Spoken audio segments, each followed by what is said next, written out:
The weight of betrayal isn't something that crashes into you all at once.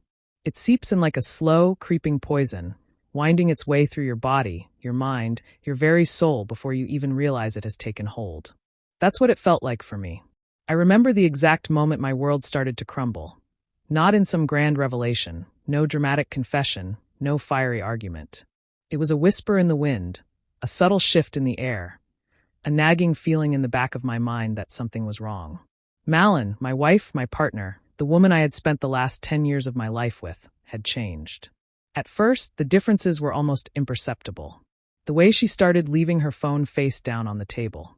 The way she'd smile at her screen but never share what was so amusing. The way her perfume changed, something unfamiliar, something new. And then there were the late nights.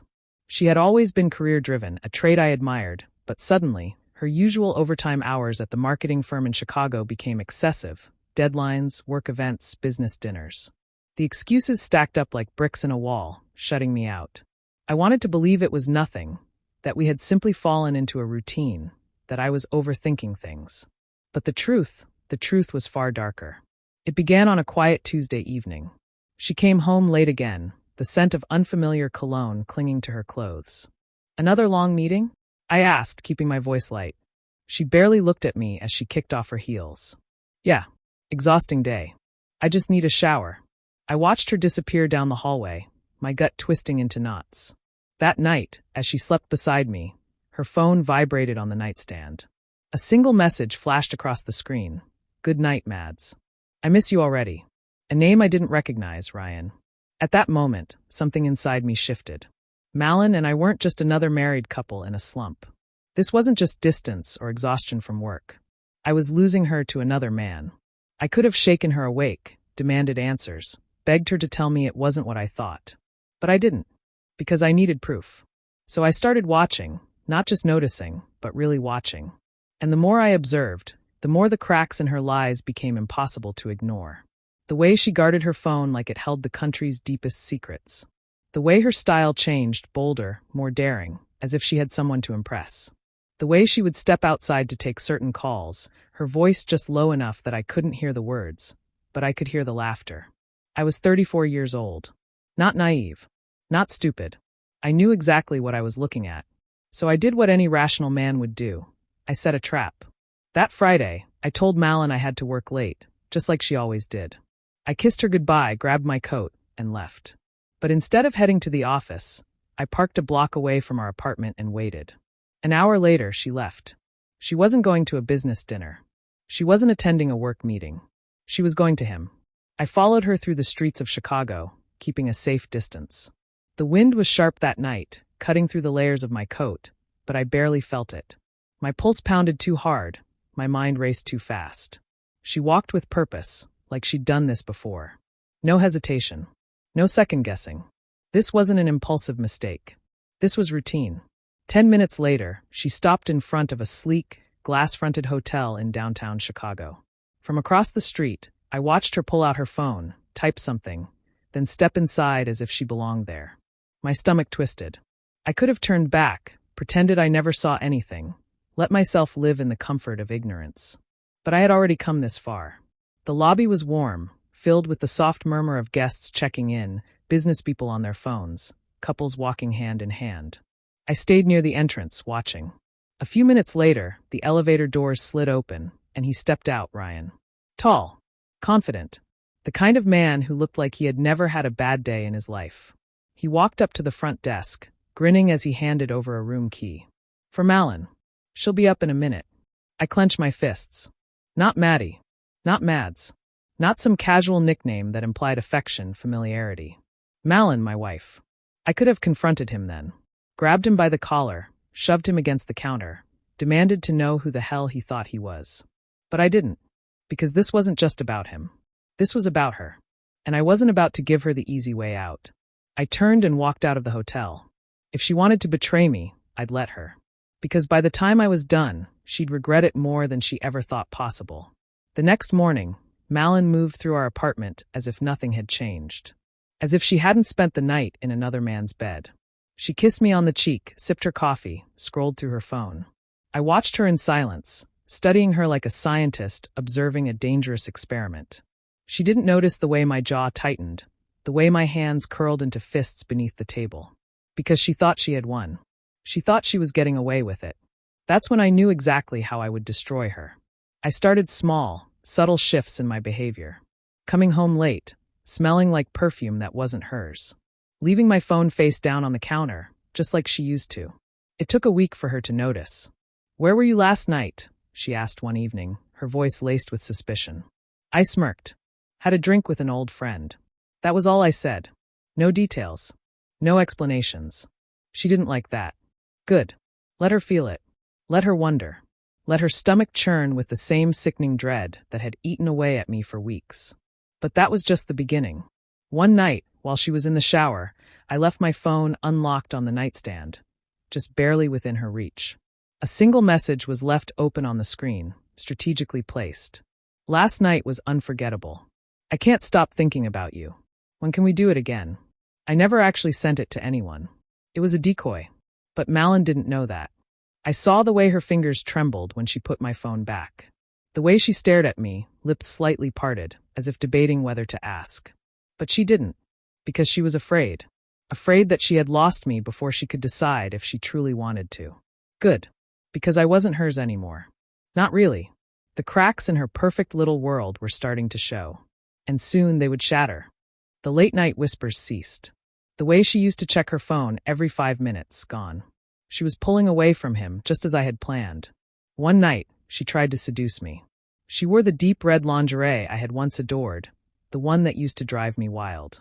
She leaned in, pressed her lips against my neck, and whispered my name the way she did when we were younger, when she was still mine. For a fleeting moment, I let her touch me, let her think she still had power over me. And then, just as she leaned in for a kiss, I pulled away. Not tonight. The confusion in her eyes, the flicker of panic, that was priceless. This wasn't rejection, it was punishment. Punishment for every lie she had told, for every night I had spent awake wondering if she was in another man's arms, for every moment she had made me question my own worth. She didn't deserve my touch anymore. And for the first time, she knew it. But I wasn't finished. Molin wasn't the only one who needed to suffer. Ryan had to pay too. So I did my research. I found out everything, where he worked, where he lived, who he spent his time with. And more importantly, who he was lying to. Because Ryan wasn't just some guy. He had a fiancée. Her name was Emily, a sweet-looking woman who had no idea that the man she planned to marry was sleeping with another man's wife. And I wasn't just going to expose him. I was going to destroy him. The night I put my final plan into motion, I made sure Molin was home. I wanted her to see it unravel.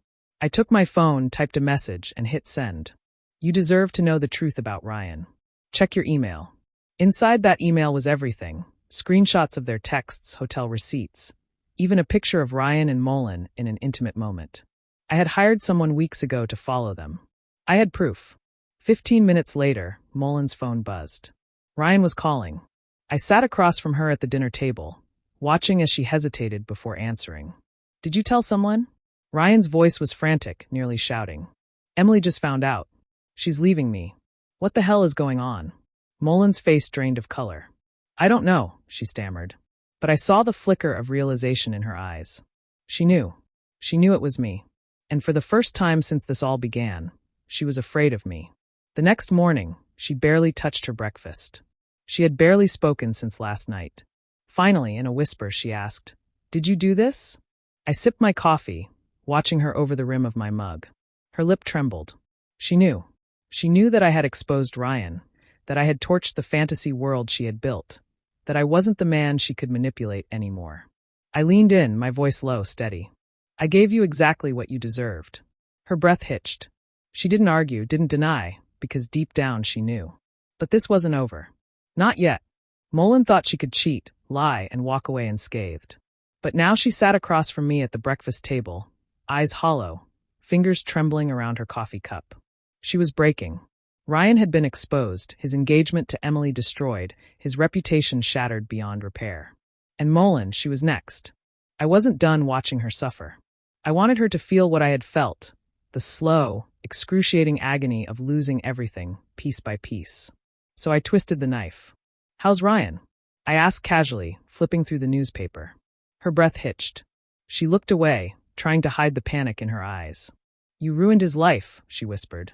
I leaned back in my chair, feigning innocence. Did I? Her lips parted, but she said nothing. Because she knew the truth. I had played the game better than she ever could. With Ryan out of the picture, Mullen had no one left. The passion she had chased? Gone. The love she thought she had found? A lie. She was completely and utterly alone. I made sure of it. Then, I turned the people around her against her.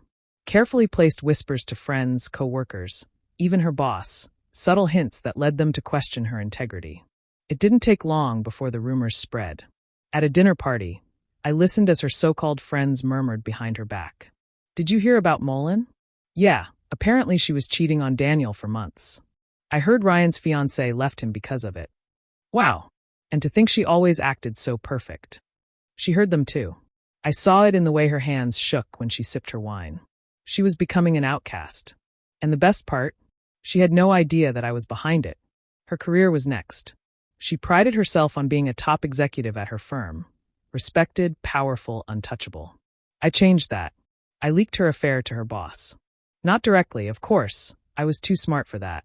Anonymous emails, screenshots, hotel receipts. Within 2 weeks, she was under investigation. Within a month, she was suspended. Her so-called professional reputation? Crushed. She never even saw it coming. That night, she came home looking like a ghost of the woman she once was. She dropped her bag at the door, collapsed onto the couch, and buried her face in her hands. Silent. Defeated. Empty. And the best part? She still didn't know just how deep my plan went. 2 weeks later, her suspension became termination. She was officially jobless. That same night, I came home early and found her sitting at the kitchen table, a bottle of wine half empty in front of her. She didn't look at me. She didn't need to. I had already won. Did you ever love me? She whispered. I set my keys down, watching her. Did you? Her lips trembled. Her eyes were bloodshot, dark circles forming under them from sleepless nights of regret. For the first time, she had no answer. Because she knew, the moment she chose Ryan, she lost me forever. And now, she was losing everything else. The cracks in her life had turned into ruins. She tried reaching out to friends. No one answered. She tried applying for new jobs. No offers. Her savings dwindled. The home we shared, no longer hers. Because while she was sneaking around with Ryan, I had been preparing my exit. I filed for divorce. But not just any divorce, one that left her with nothing. No house, no financial support, not even her dignity. I had made sure that when I walked away, she would be left in ruins. And the best part? I had done it all without laying a single finger on her. Just calculated, merciless destruction. She thought she could betray me and walk away unscathed. She thought wrong. I never looked back. Some people destroy themselves. And some of us rise from the ashes. I didn't need to ruin Mullen. She had already done that all on her own. And that was the greatest victory of all.